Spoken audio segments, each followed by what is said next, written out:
নমস্কার, দেখছেন নিউজ 18 বাংলার সঙ্গে রয়েছি আমি সমাদ্রিতা। শুরুতেই যে খবর আমরা নজর রাখবো, বঙ্গে মিম প্রধান ফুরফুরা শরীফে পীরজাদা আব্বাস সিদ্দিকের সঙ্গে বৈঠক করলেন আসাদুদ্দিন ওয়েসি।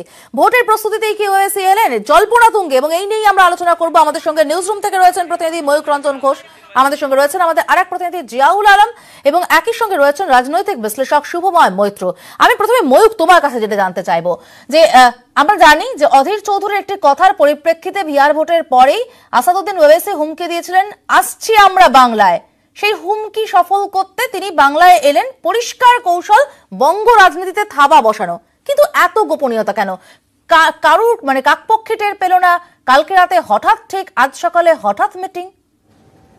কাল রাত ৮টার সময় আসাদুদ্দিন ওয়েসির সাথে কথা হয় ফুরফুরা শরীফের পীরজাদা আব্বাস সিদ্দিকীর, এবং প্রথমে ঠিক হয় যে স্কাইপ বা জুম কলে এই মিটিংটি হবে।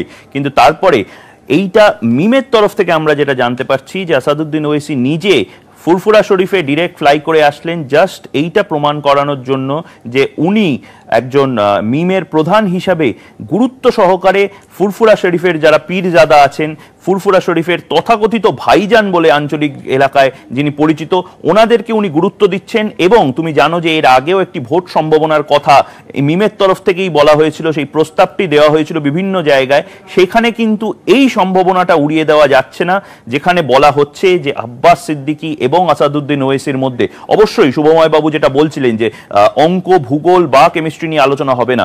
সরাসরি আমরা নিউজ 18 বাংলার তরফে যে খবরটা ব্রেক করেছি, এর আগেও এখনো এই খবরটা বারবার বলছি যে ভোট সমীকরণ নিয়ে আসাদুদ্দিন ওয়েসি পাখির চোখের মতন 100টা আসন দেখছেন, যার মধ্যে থেকে 65 আসন। তুমি জানো কিছুদিন আগেই ইন্টারনাল সার্ভের একটা রিপোর্ট বাংলার মিমের যারা মেম্বার্স আছেন তারা হায়দ্রাবাদে গিয়ে আসাদুদ্দিন ওয়েসির কাছে দেন, এবং হায়দ্রাবাদের ইলেকশনের পরে আসাদুদ্দিন ওয়েসি ফ্লাইটে ওই রিপোর্টটি পড়তে পড়তে, এইটাই ওনার অ্যাসিস্ট্যান্টরা বলছেন, ওই রিপোর্টটি পড়তে পড়তে এখানে আসেন, এবং তার মধ্যে থেকে যে প্রধান টার্গেট হিসাবে ধরে নিয়েছেন যে জেলাটিকে, সেটা হচ্ছে মুর্শিদাবাদ।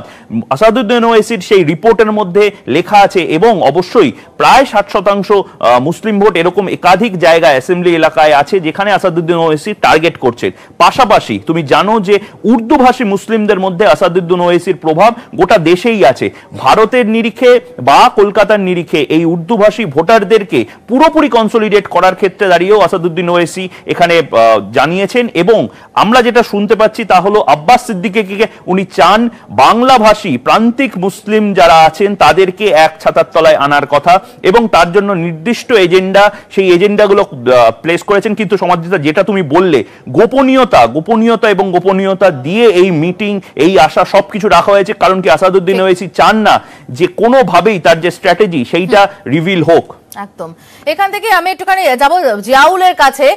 শুভমদা, আসছে আপনার কাছে আলোচনা নিয়ে, কিন্তু জিয়াউলের কাছে ভীষণ জানতে ইচ্ছা করছে, জিয়াউল এই বৈঠক সম্পর্কে কিছু জানতে পারলে? যে গোপনীয়তা রক্ষা করে বৈঠক হলো, কি স্ট্র্যাটেজি প্ল্যান করা হলো?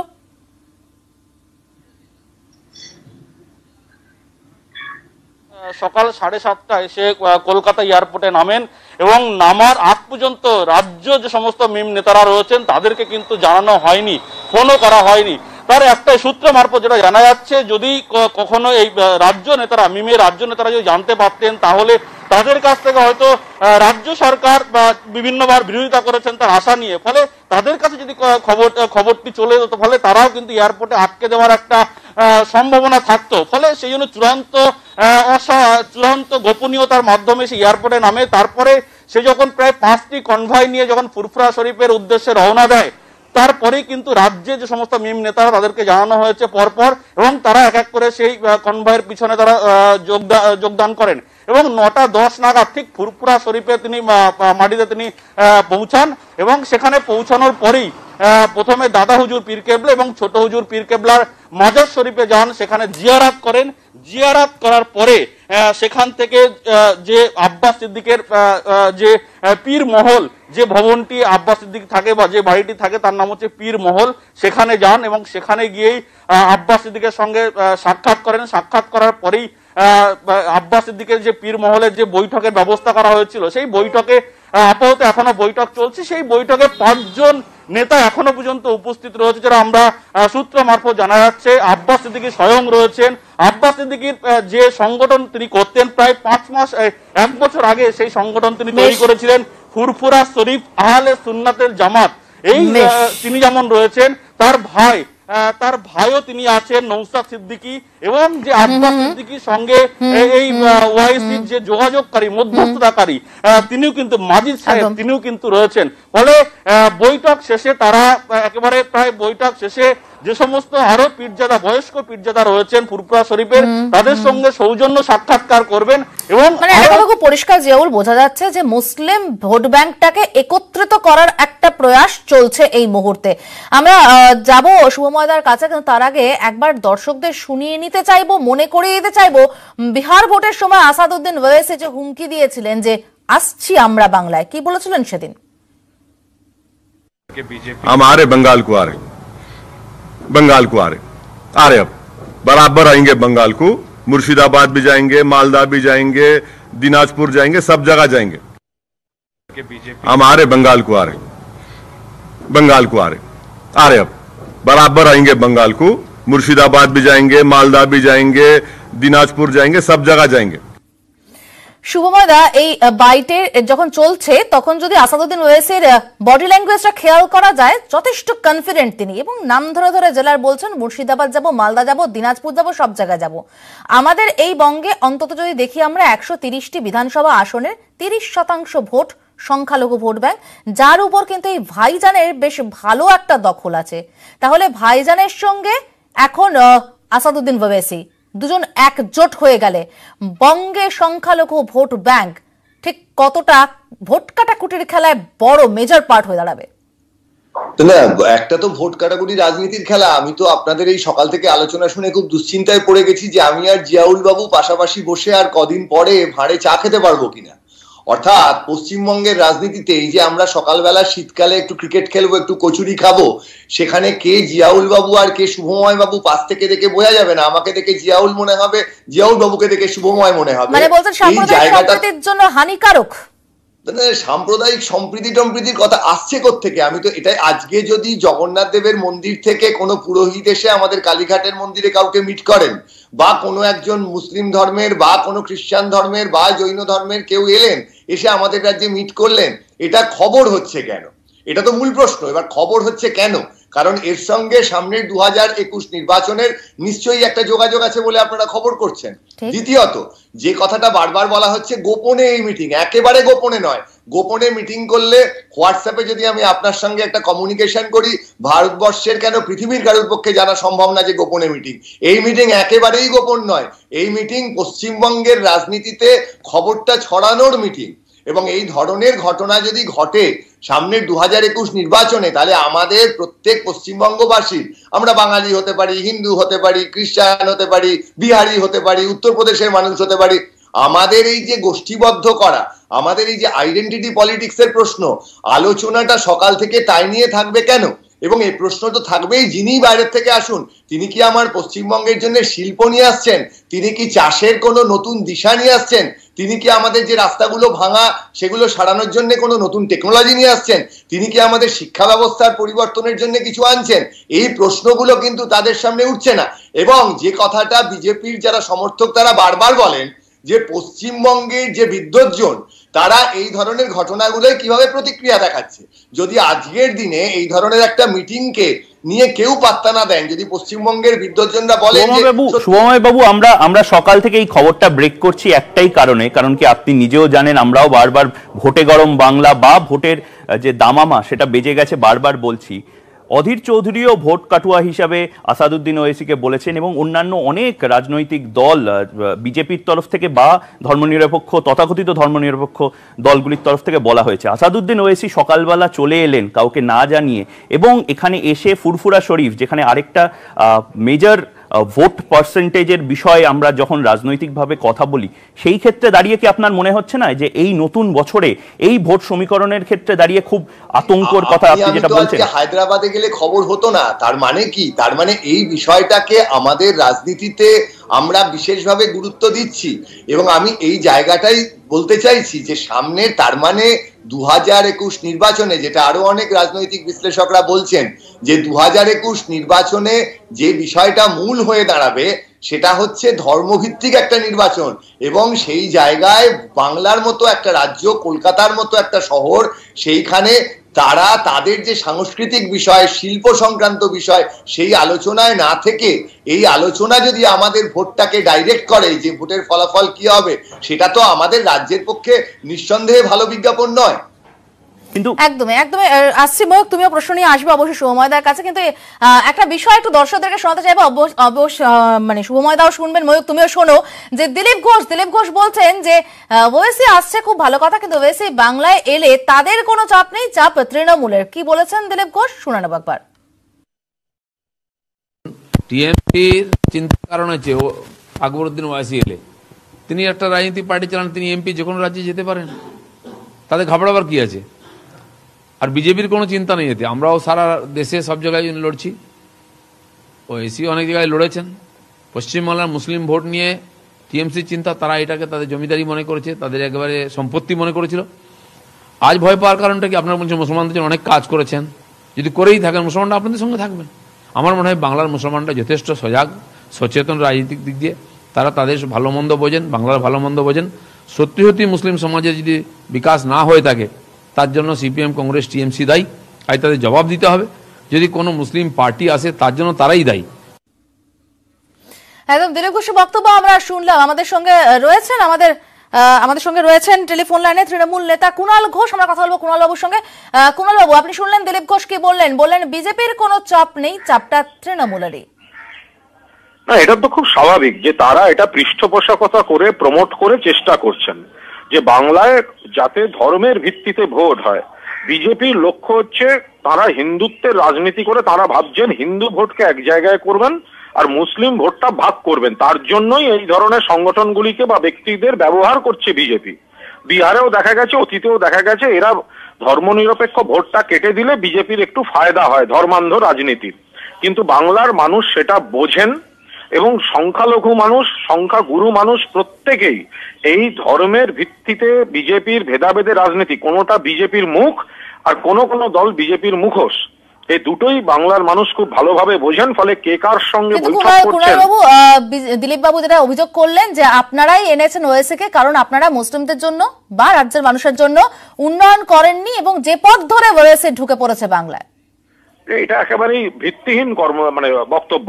তার কারণ হচ্ছে সর্বস্তরের মানুষের এতগুলি স্কিম বাংলা সরকার যে চালাচ্ছে, মৃত্যু থেকে একেবারে জন্ম থেকে মৃত্যু পর্যন্ত সর্বস্তরের মানুষ, সেটা তো আর ধর্ম থেকে দেওয়া হচ্ছে না। এবং সেখানে হিন্দু, মুসলমান, শিখ, ইসাই সবাই তার পরিষেবা পাচ্ছেন। তো এই জায়গাগুলো থেকে এটা বিজেপি অন্য উন্নয়নের ইস্যুতে ঢুকতে পারছে না, তারা শুধু ধর্মের রাজনীতি করছে। এবং এই ধরনের কিছু ব্যক্তি এবং সংগঠনকে সামনে রেখে ধর্মনিরপেক্ষ ভোট ব্যাংকটাকে ধর্মের নামে ডিস্টার্ব করার জন্য এটা করা হচ্ছে। সংখ্যালঘু মানুষ বুঝবেন যে বিজেপিকে রুখতে কাকে ভোট দিতে হয় আর ভোট ভাগ করলে কিভাবে বিজেপির লাভ হয়, এটা সম্পর্কে সম্যক রাজনৈতিক সচেতনতা সংখ্যালঘু মানুষের মধ্যে রয়েছে। সংক্ষেপে আপনার কাছে জানতে চাইবো, আমাদের সঙ্গে রাজনৈতিক বিশ্লেষক শুভময় মৈত্র রয়েছেন। শুভময় এক্ষুনি বলছিলেন যে এবার বঙ্গের রাজনীতিতে বঙ্গের ভোটটাই ধর্মকেন্দ্রিক হয়ে যাচ্ছে। এই যে ধর্মকেন্দ্রিক হয়ে যাচ্ছে বঙ্গের ভোটটা, এর পিছনে বলছেন তৃণমূলের কোনো ভূমিকাই তাহলে নেই। ধর্ম ভিত্তিতে ভোটটা হবে কেন? তৃণমূল তো উন্নয়ন এবং কর্মসূচির ভিত্তিতে ভোট করতে চায়। আমি আবার বলছি, যদি কাজের মধ্যে কোথাও 2% কোনো অসম্পূর্ণতা বা কোনো ভুল থাকে, তৃণমূল চিহ্নিত করছে, সংশোধন করছে, দুয়ারে সরকার, পাড়ায় সমাধান নিয়ে মানুষের কাছে যাচ্ছে। আর বিজেপি তাতে পাল্লা দিতে পারছে না বলে তারা কিন্তু এই ধর্মের রাজনীতিটা ঢোকাচ্ছে। ফলে এর গোটা দায়টা বিজেপি ভারতবর্ষের সব জায়গায় ধর্মের নামে তারা আগুন জ্বালিয়ে এসেছে। আপনি দেখুন, উত্তরপ্রদেশে 100 জন আমলা আজকে চিঠি দিয়ে বলছেন যে ধর্মান্ধতার আগুন জ্বলছে এই উত্তরপ্রদেশে যোগীর রাজত্বে। তো সেই জিনিসটা বাংলায় আমদানি করতে চাইছে বিজেপি চাইছে ধর্মের ভিত্তিতে মানুষকে ভাগ করতে। বুঝতে পেরেছি, অনেক ধন্যবাদ আমাদের সঙ্গে কথা বলার জন্য। শুভময়দা, আপনি প্রশ্ন করছিলেন যে কেন আমরা আলোচনায় বারবার আনছি এই বিষয়টাকে। ময়ূক নিশ্চয়ই আপনার কাছে যাবে, কিন্তু আমি আপনার কাছে প্রশ্নে যাওয়ার আগে আসাদউদ্দিন ওয়েসির একটা বাইট শুনিয়েছিলাম, একটা বক্তব্য শুনিয়েছিলাম। আপনাকে বলেছিলাম বডি ল্যাঙ্গুয়েজ দেখে বোঝা যাচ্ছে কি মারাত্মক কনফিডেন্ট তিনি, এবং জেলা ধরে ধরে, নাম ধরে ধরে টার্গেট করে আসছেন বুঝতে পারছেন কুণাল বাবুর বক্তব্য শুনে, দিলীপ বাবুর বক্তব্য শুনে, ওয়েসির বক্তব্য শুনে কেন এই আলোচনাটা আমরা করতে বাধ্য হচ্ছি? একদম আপনি আলোচনাটা কেন করছেন তার পরিষ্কার সেইটা তো পরিষ্কার বোঝা যাচ্ছে, যে কারণে আমরা ওই আলোচনায় অংশগ্রহণ করছি। যে সামনের দিনে পশ্চিমবঙ্গের রাজনৈতিক যে একটা, দেখুন রাজনীতির তো একটা তত্ত্বের বিষয় থাকে, শুধু পুরোটাই তো ভোটের দিন আমি কাকে জোগাড় করে ভোটটা দিয়ে নিলাম বা কোথার থেকে কার ভোটার কার্ডটা কোনো একটা ক্লাবে গুছিয়ে রাখলাম তাই দিয়ে শুধু ভোট হয় না। ভোটটা এই যে গণতন্ত্রের একটা অংশ হচ্ছে এই নির্বাচনী যে বিষয়টা, এবং তার আগে একটা মানুষের তো অনেক বিষয় থাকে, খেতে পাওয়া না পাওয়ার ওপর ভোট দেবো, সংখ্যাগুরু সংখ্যালঘু বলে ভোট দেবো, রাতে ঘুমটা ভালো হচ্ছে কি হচ্ছে না বলে ভোট দেবো, দুর্নীতি হচ্ছে কি হচ্ছে না বলে ভোট দেবো। এর মধ্যে কোন বিষয়টা আমাকে ভোট কেন্দ্রে নিয়ে যাবে এবং কাকে ভোট দিতে আমাকে মোটিভেট করবে তার উপরই রাজনীতিটা নির্ভর করে। এবার যে পশ্চিমবঙ্গের এত সাংস্কৃতিক বিষয় নিয়ে যে পশ্চিমবঙ্গ একটা জায়গায় ছিল, যেখানে আমাদের এখানে রেনেসার কথা হয়েছে আগের যে শতক তার শুরুর দিকে, সেই পশ্চিমবঙ্গ আজকে যে এই জায়গায় এসছে তার জন্য শুধু তো রাজনৈতিক দলকে, শুধু 34 বছরের সিপিএম, শুধু 10 বছরের তৃণমূল, শুধু বিজেপি এরম বললে চলবে না, আমাদের একটুখানি নিজেদের দিকে তাকাতে হবে। অর্থাৎ এই যে আমরা সকালবেলা এত বড় বড় কথা বলছি, বলার সময় একবার নিজের দিকে তাকিয়ে ভাবতে হবে যে আমি সামনের 2021 নির্বাচনে যখন ভোট দিতে যাব কোন বিষয়টাই আমি গুরুত্ব দেবো। এই জায়গা থেকে আমি ময়ূখের কাছে একটু যেতে চাইবো। ময়ূখ, শুভময়দা বলছেন 2021 আমরা যখন ভোট দিতে যাব কিসের দিকে গুরুত্ব দেব। তুমি আমি যখন বিহার ইলেকশনের খবর করেছি, আমরা নিউজ ডেস্কে বসে আলোচনা করেছি যে বিভিন্ন রাজ্যের ক্ষেত্রে আমরা দেখেছি যে জাতিগত ভিত্তিতে ভোট, ভাষার ভিত্তিতে ভোট, এবং দেখেছি আমরা ধর্মের ভিত্তিতে ভোট। বঙ্গে এই রাজনীতি তো এর আগে ছিল না, এতগুলো বছর ধরে আমরা ইলেকশনের সঙ্গে জড়িত, ইলেকশনের নিউজের সঙ্গে জড়িত। এবার কি ভোট রাজনীতি বা প্রেক্ষাপটটা কোথাও গিয়ে এ বঙ্গেও পরিবর্তন হচ্ছে? দেখো, শুভময় বাবু রাজনৈতিক বিশ্লেষক, শুভময় বাবু এই অ্যানালিসিসটা বলতে পারবেন, নিজের প্রেক্ষাপটটা দিতে পারবেন। ন্যারেটিভের লড়াই অবশ্যই তো হচ্ছে, কিন্তু সাংবাদিক হিসাবে আমাদের যে তথ্যগুলো তুলে ধরা দরকার সেই তথ্যগুলো আরেকবার দিই। তা হলো যে বিহার ভোটে, শুভময় বাবু নিজেও সেই সময় ছিলেন আমাদের সাথে প্রোগ্রামে, বিহার ভোটে আরমোর, বলসি, কিষানগঞ্জ, রানীগঞ্জ মানে সীমান্ত অঞ্চল যেখানে, সেখানে কিন্তু প্রায় 50% ভোট সুইং করেছে এআইএমএম মিমের তরফ থেকে। সুতরাং মিম কিন্তু এখানে কনসিডারেবল ফোর্স হিসেবে উঠে এসেছে। হায়দ্রাবাদে যে স্ট্রাইক রেট ফোর্স হিসেবে উঠে এসেছে বিহারে, হায়দ্রাবাদে পরিসংখ্যাত ময়ূখ দিচ্ছিল, হায়দ্রাবাদের ক্ষেত্রে যে মিম কি ভূমিকা রাখে আমরা সবাই জানি। শুভময়দা, আপনি কি বলবেন? দেখুন, একদম যেটা ময়ূখ বাবু বলছেন আমি কিন্তু এই বাস্তবটাকে অস্বীকার করছি না, কিন্তু আমি বলছি এটাই কি আমাদের ভবিষ্যৎ হবে? অর্থাৎ আমাদের এখানে যদি ভোটের মেরুকরণ হয় তাহলে এটা তো কোনো অসুবিধা নেই যে রাজনৈতিক ভাবে অবশ্যই সবচেয়ে বেশি সুবিধে পাবে বিজেপি, এই অঙ্কে তো কোনো অসুবিধা নেই। কিন্তু একই সঙ্গে আমরা কি, বিজেপির তো অন্যান্য জায়গাতেও কন্ট্রিবিউশন আছে, তারা দেশটা চালাচ্ছে। মিম জিতেছিল 80% স্ট্রাইকিং রেট হায়দ্রাবাদে।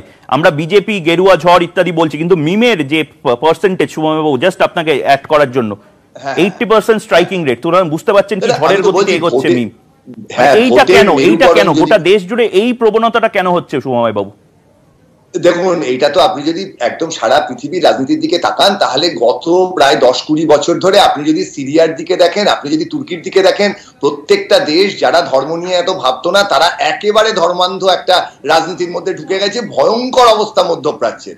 এবার আমাদের ভারতবর্ষে কিন্তু এই বিষয়টার মধ্যেও একটা গণতন্ত্র এখনো আছে, আমরা নির্বাচন দিতে পারি, আমরা তো এই বিষয়টা নিয়ে আলোচনা করতে পারছি। এর জন্য তো রাজনৈতিক দলগুলোকেই ধন্যবাদ দিতে হবে যে এই বিষয়গুলো নিয়ে আমরা সকালবেলা টিভি চ্যানেলে কথা বলতে পারছি।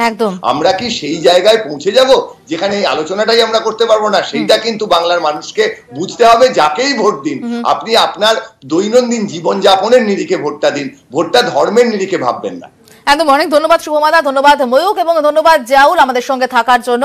আমরা অবশ্যই ভোট রাজনীতি, বঙ্গের ভোট রাজনীতি ঠিক কোন পথ ধরে মিম এলো বঙ্গে এবং তার প্রভাবই বা কতটা পড়ে নজর রাখবো সেদিকে। এই মুহূর্তে আরো একটি খবরে নজর রাখতে হচ্ছে। বিজেপির কলকাতা জোনের পর্যবেক্ষকের দায়িত্ব পেয়েছেন শোভন চট্টোপাধ্যায় এবং এবার জল্পনা হচ্ছে শোভনের হাত ধরে বিজেপি থেকে আরো 3 বিদায়ী তৃণমূল কাউন্সিলর। কেন এই জল্পনা হচ্ছে আমরা জানবো আমাদের প্রতিনিধি সোমরাজ বন্দ্যোপাধ্যায়ের কাছ থেকে। সোমরাজ, কি খবর আসছে তোমার কাছে? দেখো, বিজেপিতে যোগ দেওয়ার পরপরই দেখা যাচ্ছিল যে শোভন চট্টোপাধ্যায় সক্রিয় হচ্ছিলেন না, এরকম বিজেপির একাংশের তরফে এরকমই বারবারই প্রশ্ন তোলা হচ্ছিল। কিন্তু এবার সক্রিয় হতে চলেছেন শোভন চট্টোপাধ্যায় এবং তার সঙ্গে অবশ্যই বৈশাখী বন্দ্যোপাধ্যায়, এবং সক্রিয় হবার পরপরই কলকাতা পুরসভার তৃণমূল কংগ্রেসের যারা কাউন্সিলর রয়েছেন তার মধ্যে থেকে 3 বিদায়ী কাউন্সিলর শোভন চট্টোপাধ্যায়ের হাতে ধরেই যোগ দিতে চলেছেন, অন্তত এমনটাই সূত্র মারফত পাওয়া খবর। আমরা জানি আগামীকাল অর্থাৎ সোমবার শোভন চট্টোপাধ্যায় হুটখোলা জিপে তিনি রোড শো করবেন, এবং সেই রোড শো একাধিক জায়গা কলকাতা পুরসভার মধ্যেই একাধিক জায়গা তিনি পরিদর্শন করবেন। সেক্ষেত্রে এই পরিদর্শনের পরপরই যেটা সূত্র মারফত পাওয়া খবর যে খুব শীঘ্রই এই 3 বিদায়ী কাউন্সিলর তারা শোভন চট্টোপাধ্যায়ের হাত ধরেই বিজেপিতে যোগ দেবেন তৃণমূল কংগ্রেসের 3 বিদায়ী কাউন্সিলর। এর পাশাপাশি তৃণমূল কংগ্রেসের যে অধ্যাপক সংগঠন রয়েছে ওয়েব কুপা, সেই ওয়েব কুপাতেও বড়সড় ভাঙন ধরতে চলেছে। বৈশাখী বন্দ্যোপাধ্যায়ের হাত ধরে ওয়েব কুপার একাধিক সদস্য, বিশেষত কলকাতার যারা রাজ্য নেতৃত্বের মধ্যে রয়েছে বা বিভিন্ন জেলা থেকে যারা ওয়েব কুপার সদস্য হিসেবে দীর্ঘদিন কাজ করেছেন, তারাও বিজেপির যে শিক্ষক সেল সেখানে যোগ দেবেন, অন্তত এমনটাই খবর পাওয়া যাচ্ছে। কেননা আমরা জানি বৈশাখী বন্দ্যোপাধ্যায় দীর্ঘদিন ওয়েব কুপার সাধারণ সম্পাদক পদে কাজ করেছেন। ফলত একদিকে যেমন তৃণমূল কংগ্রেসের বিদায়ী কাউন্সিলররা শোভন চট্টোপাধ্যায়ের হাত ধরে বিজেপিতে যোগ দেওয়ার জল্পনা, অন্তত এমনটাই খবর। অন্যদিকে তৃণমূল কংগ্রেসের অধ্যাপক সংগঠনেও বড়সড় ভাঙন ধরতে চলেছে, এমনটাই খবর। ধন্যবাদ সোমরাজ। আমরা শুনবো বৈশাখী বন্দ্যোপাধ্যায়কে আমরা যোগাযোগ করেছিলাম, তিনি কি বলছেন এই বিষয়ে, এবং অবশ্যই বিজেপির রাজ্য সভাপতি দিলীপ ঘোষের কি বক্তব্য। ঠিক আছে, শুভেন্দুবাবু এসছেন, তার পরিচিত বহু মানুষ যারা টিএমসিতে উপকৃত ছিলেন তারা এসেছেন। শোভনদা খুব পুরনো রাজনীতিবিদ, কলকাতা এবং সাউথ স্টেশনে তার পুরনো প্রভাব আছে, তার সঙ্গে বহু কাউন্সিলর এমএলএ সম্পর্ক আছে। তো এটা অস্বাভাবিক কিছু না যদি কেউ পার্টি ছেড়ে আসে, এ ব্যাপারে আমার এখনো কিছু জানা নেই। না, দীর্ঘ 3 বছর প্রায় পরে শোভনবাবু রাস্তায় নামছেন এবং একটা বেশ বড় র্যালি অর্গানাইজ করছে বিজেপির তরফ থেকে, ওনার সমর্থকেরা, ওনাকে যারা ভালোবাসেন তারা।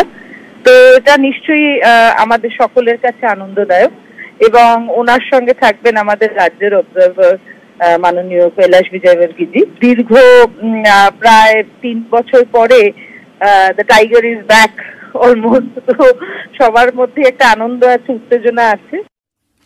এবার একটু পাহাড়ের দিকে নজর রাখা যাক। পাহাড়ে গুরুং এর বিরুদ্ধে পোস্টার পড়লো, কার সঙ্গে গুরুং এর বিরুদ্ধে পোস্টার পড়েছে, কি লেখা রয়েছে সেই পোস্টারে জানবো আমাদের প্রতিনিধি পার্থর কাছ থেকে। পার্থপ্রতিম সরকার রয়েছেন টেলিফোনে। পার্থ, পোস্টারে ঠিক কি বলা হয়েছে? দেখো, কিছুদিন আগে বিমল গুরুং বলেছিলেন যে কার্শিয়াং কোনো রকম উন্নয়ন হয়নি, এবং তার পরিবর্তে যে যারা দার্জিলিং থেকে শিলিগুড়িতে নামেন বা শিলিগুড়ি থেকে দার্জিলিং ওঠে তারা কিন্তু কার্শিয়াংকে শৌচাগার হিসেবে ব্যবহার করে। এতেই কিন্তু কার্শিয়াং জনতা নামে এরা পোস্টার ফেলেছে বিমল গুরুংয়ের বিরুদ্ধে, যে 2017 সালে যিনি পাহাড় ছেড়ে পালিয়ে গিয়েছিলেন তিনি কেন এই ধরনের মন্তব্য করলেন। স্বাভাবিকভাবেই এই নিয়ে কিন্তু পাহাড়ের রাজনৈতিক মহলে যথেষ্ট আলোড়ন পড়েছে। যেটা বিমলপন্থী মোর্চার অভিযোগ, এটা বিনয় তামাং অনেক গোষ্ঠীর এই তারাই এই ধরনের পোস্টার ছাটিয়েছে কার্শিয়াং বাজারে। পাল্টা বিনয় তামাং গোষ্ঠী তাদের দাবি যে তারা এর সঙ্গে কোনোভাবেই জড়িত নয়। কার্শিয়াং জনতা নামে এই পোস্টার পেতে কার্শিয়াং জনতা বিমল গুরুং যে মন্তব্য করেছেন কার্শিয়াং সম্পর্কে তা নিয়ে ক্ষুব্ধ। ধন্যবাদ পার্থ। ঠিক খবর সবার আগে জানতে ইউটিউবে নিউজ 18 বাংলা চ্যানেল সাবস্ক্রাইব করুন, বেল আইকন প্রেস করতে ভুলবেন না।